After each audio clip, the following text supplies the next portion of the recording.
Live here at the Chicago Auto Show. I'm ABC7's Varon. I am joined by experts today to talk about tech.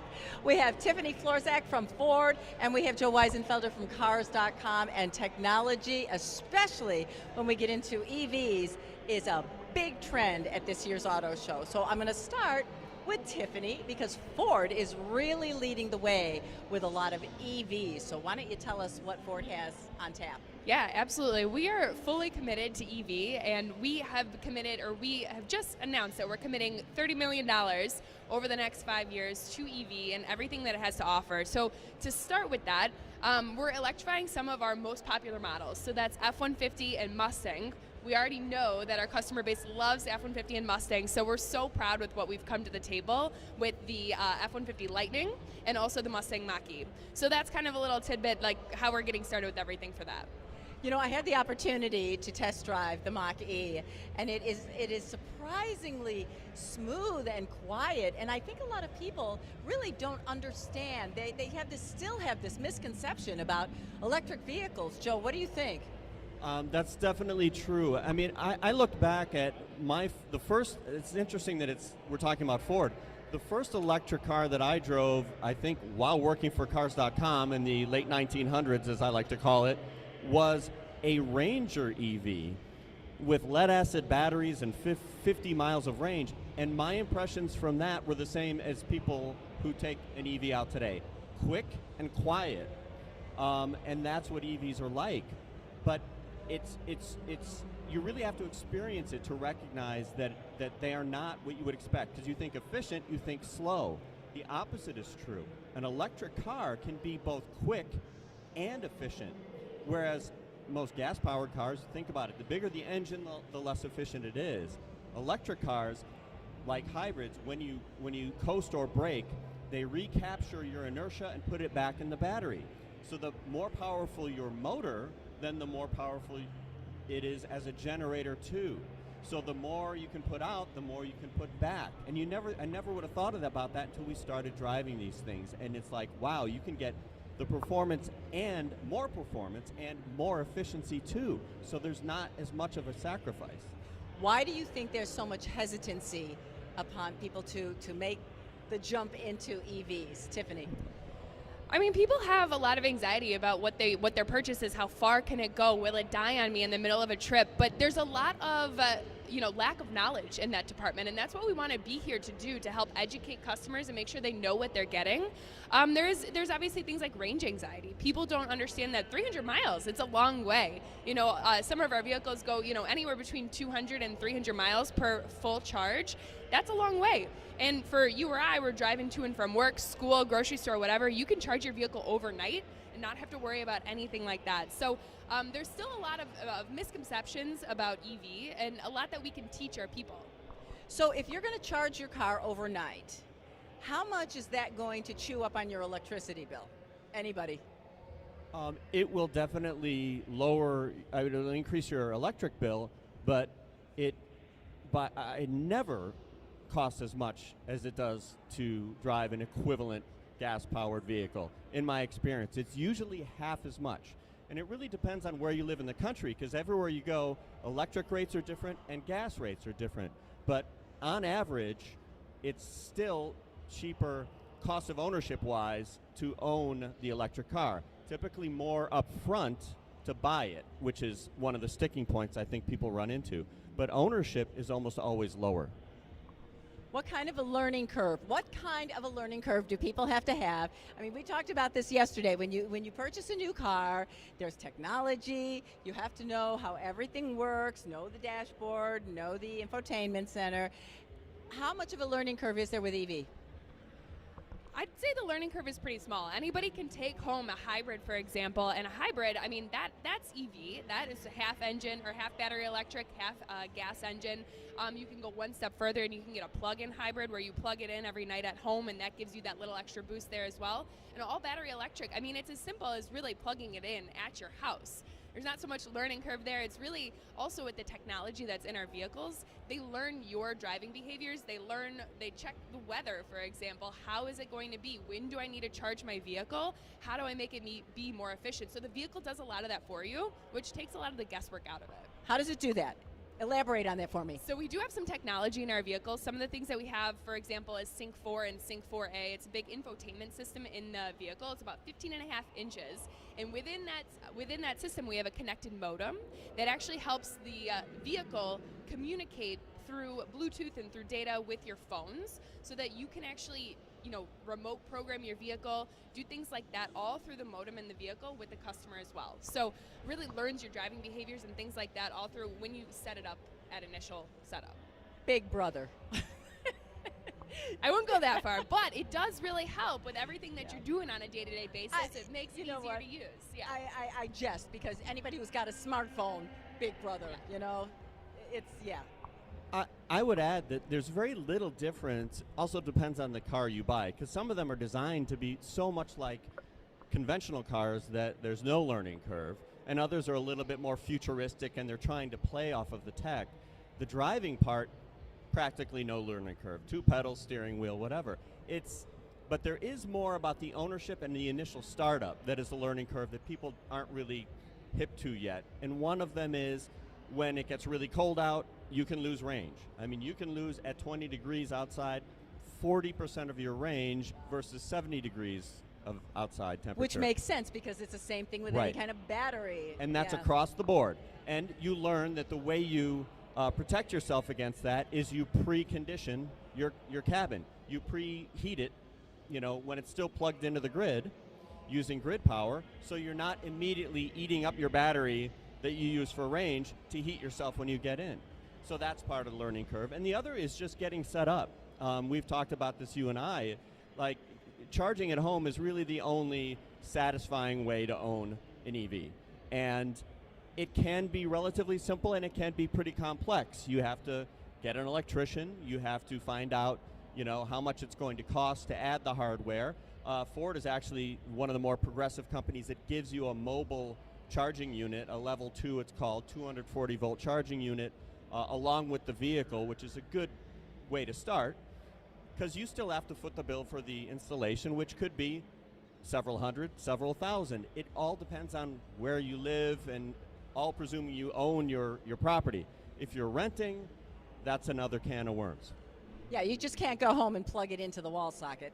That's not going to work. You're not getting enough electricity that way. I just want to make sure all of you who are watching us on Facebook, if you have questions, go ahead and type them in, because we're on the Chicago Auto Show Facebook page, ABC7's Chicago Facebook page, my Facebook page. So just let us know if you have any questions, and Jen Moran over here, who is the social media manager at CATA, is going to go ahead and let us know. So just wanted to get that out there. So we're talking about electric vehicles and what you need to know once you have one, how difficult or easy it is, and why is it important that people should really start thinking about that going forward, about purchasing EV? I think it's important to start thinking about that moving forward. We have so many models that we are developing into EVs. Like, as manufacturers, we have to think about that, what's turning the corner. So you're going to see it more and more. So it's better to start that sooner rather than later. Just make sure you understand what's out there. And also, it really is beneficial for anybody. Like, for example, our F-150, smartest, most capable truck, it can tow up to 10,000 pounds. Like, any truck buyer knows that that's quite a bit of weight to be towing. It can do what you want to do. So we really have to get into this early and understand what's out there and just be open to it.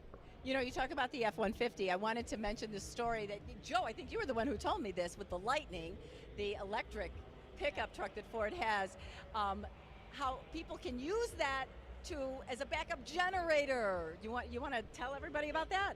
That's cool. Yeah, the F-150 Lightning, I mean, it's incredible. Like I said, smartest, most capable F-150 that we've ever had. It has an onboard generator where if you did have a power outage or something like that, you can flip the power through that F-150. If it's plugged in and charging at your house, it will know that your power went out and actually power your house for you just by being plugged into the wall. I love that. That is just the coolest thing. I've never heard of anything like that before. I've also found out that the Kia KV6 that I think you had on the air yesterday, they're talking about doing the same thing with that vehicle. So a lot of the manufacturers are thinking about ways to make the EVs more attractive and to have a value add, to use that term, beyond just driving electric for the environmental benefits, because everyone seems to be recognizing the effects of climate change now, even in the U.S. And for what it's worth, people who own electric vehicles really love them. I mean, the studies I've seen all show over 80% of people who buy them say they absolutely are getting another EV after this one. They're quiet, they're comfortable, and I have to say, on the flip side, as someone who reviews all vehicles of all types, you start to realize how sometimes you hit the gas pedal in a gas-powered vehicle and they don't respond as quickly. Maybe the transmission will hesitate some. There's more of that now than there used to be with a lot of the technology and trying to get more efficiency. So I think that you have to compare gas versus electric in both directions, the pros and cons of both. And we're starting to take EVs and using them as a bit of a benchmark for some of the things we want to see in non-electric vehicles. Yeah, that's cool. All right, we have a Facebook question. This is a really good question that I don't think has really been addressed before. The question's from Tyrone, and he says not many auto buyers live, in a house. They live in an apartment. But so how do they charge? And should they even consider an electric vehicle?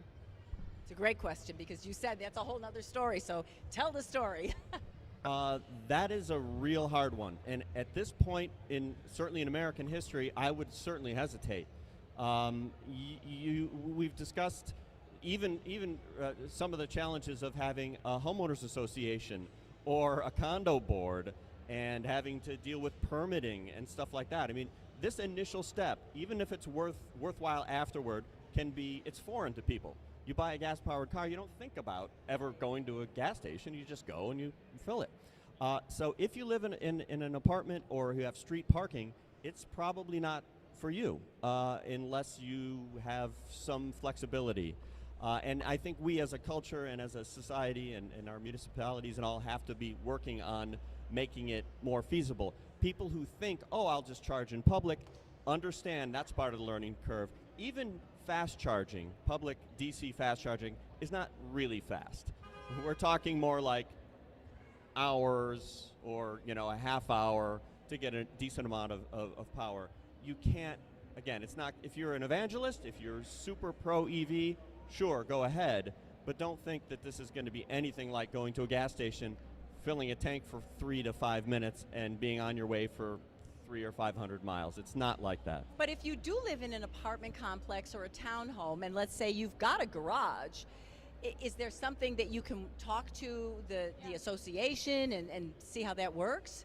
Yeah, and I have a slightly different perspective. I do live in an apartment building, and I do know that we have outlets that are there. So, our vehicles do charge on the 120 volt outlets. Charges much slower. It's about 3 miles per hour that it charges. So that's not logical for everybody. But if you're just looking for, your nightly charge to get close back to that top full charge, then that will do. It'll get you through it. And the reality is the DC fast chargers for the Mustang Mach-E, for example, it charges from 10 to 80% in 45 minutes. For me, I could go to a coffee shop and sip on my coffee for 45 minutes while something charges, and maybe not every day, but some days. So I think if you're in an apartment, in a condo, you can make it work if you want to. Granted, there will definitely be things and hurdles that you have to get through for that. I talked to one of the manufacturers earlier this week, and they said by 2030s, early 2030s, their entire fleet will be electric. That's their goal. So are we really seeing gas engines kind of going by the wayside? What do you guys think? I think 2030 is aggressive. I don't know that I can speak to what Ford's goals specifically are in that. Ford's goals, are by 2050 we want to be carbon neutral. So the biggest way that we're going to be doing that is to electrify most of our popular vehicles. Like I mentioned, F-150 and Mustang, which is super important. I don't know that we have the infrastructure to necessarily make everything 100% BEV by that point, but would love to see it if it's possible.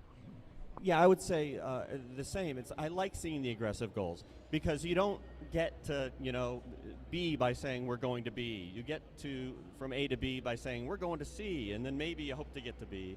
And it's partly that these manufacturers are saying electrify. In some cases, that means hybrid or mild hybrid assist, and we'll see how far they get. it's great that so many of them are saying it. I mean, and many manufacturers are giving us these years that they're going to be fully electric or semi-electrified.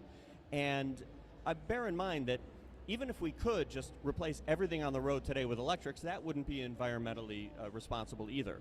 I mean, vehicles last on average 11 or 12 years now, and we should let them play out, or else we are burning an awful lot of carbon and just wasting them, throwing them out. I think internal combustion is going to have to be around to help people transition until we get to a point where batteries do charge fast enough that people in apartments either have charging capability at those apartments, or they can go to public charging and really fill as quickly as they're accustomed to with gas pumps and such. We have another Facebook question. So how often do you have to replace a battery, if at all? On an electric vehicle, yeah. They're all across the industry. They're intended to last the life of the vehicle, and the life of the vehicle typically means 100,000 miles, 10 years, and included in that is the expectation of some loss of capacity. Like 20% is considered acceptable. So if it has, whatever the range is, after 100,000 miles, take 20% off of that. You need to think about that when you're buying. If you're going to get a 300 mile range, you're going to have to take 20% off of that after 10 years or 100,000 miles. That's pretty much how it works. The replacement of a battery pack that's not under warranty, and warranties typically last that long. The warranties are as long as that promise. That would be probably prohibitively expensive. Yeah, that was my next question. Can you replace the battery, or is it time to get a new car? People had the same concerns about hybrids 20 years ago, and it proved by and large not to be an issue. I think in the F-150, and I don't know the exact specs, but the battery in the hybrid F-150 is 8 feet long by I can't remember how many feet wide. So replacing that requires so much tooling and things like that. It's not an easy job to replace it. And so I think, like, for us, we're expecting that they last, right? And obviously there's going to be those situations where they don't, falls under warranty, and then we can get it taken care of. But for the most part, we're hoping that they're last, so we're confident in that too. Tiffany, you brought something up earlier about having enough infrastructure in the cities and outlying areas to support EVs.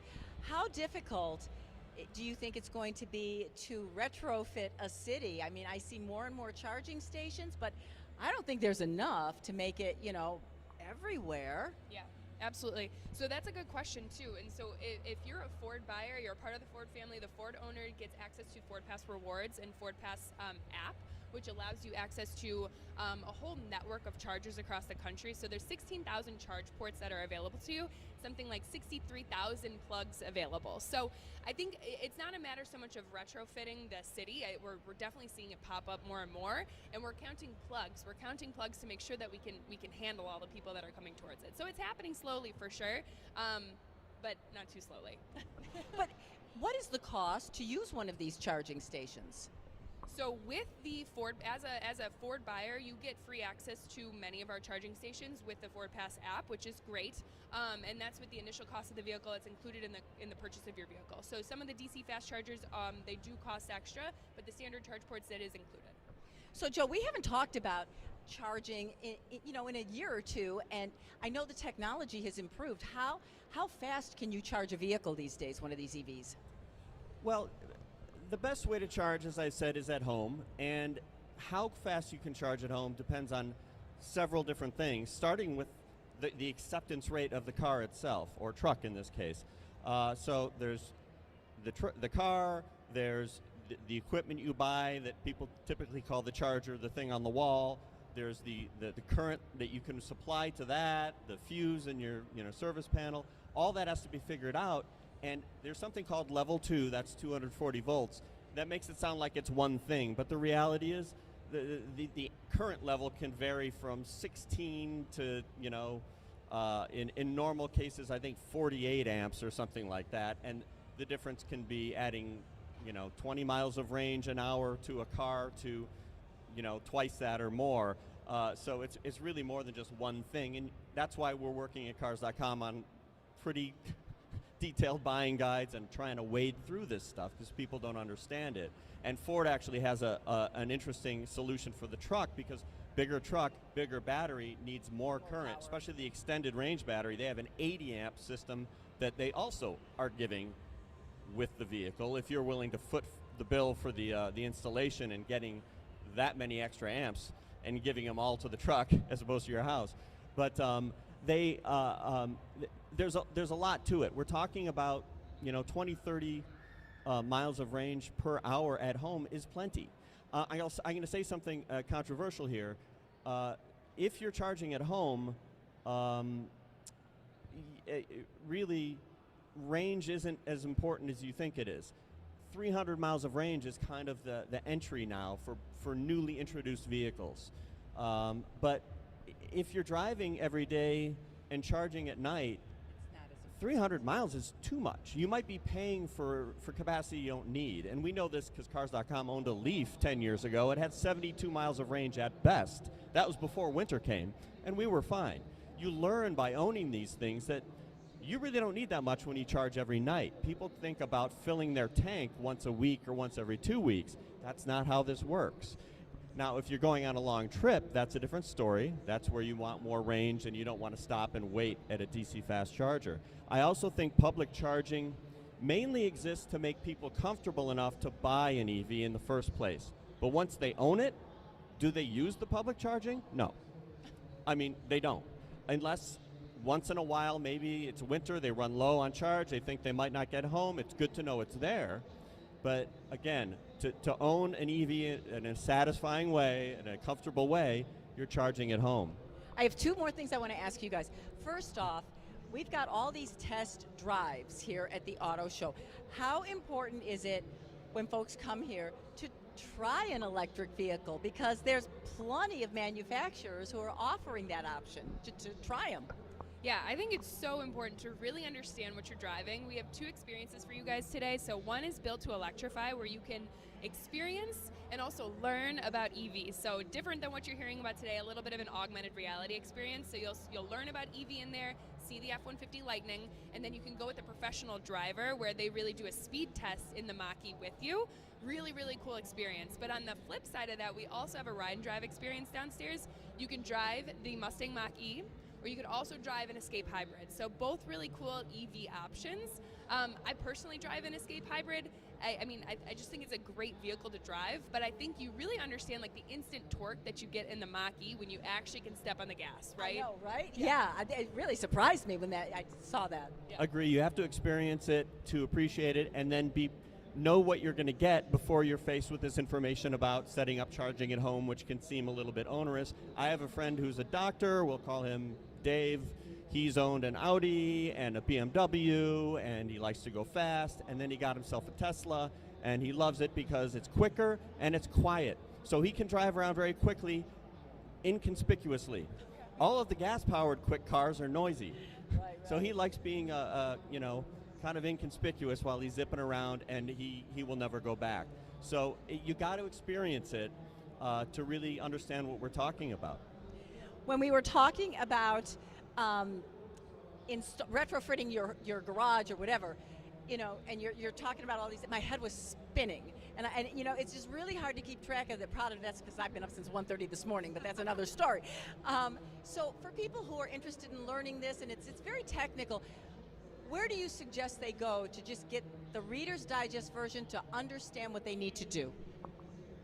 We're working on trying to digest it. The problem is any attempt to digest it ends up just scratching the surface. So we're working on ways to give people the basics and then progressive disclosure on more detail on how to get into it. And we've done this before because this is not our first big EV push. That was about 10 years ago. But it's worth it. I think what we really need is more support from dealerships and from electricians.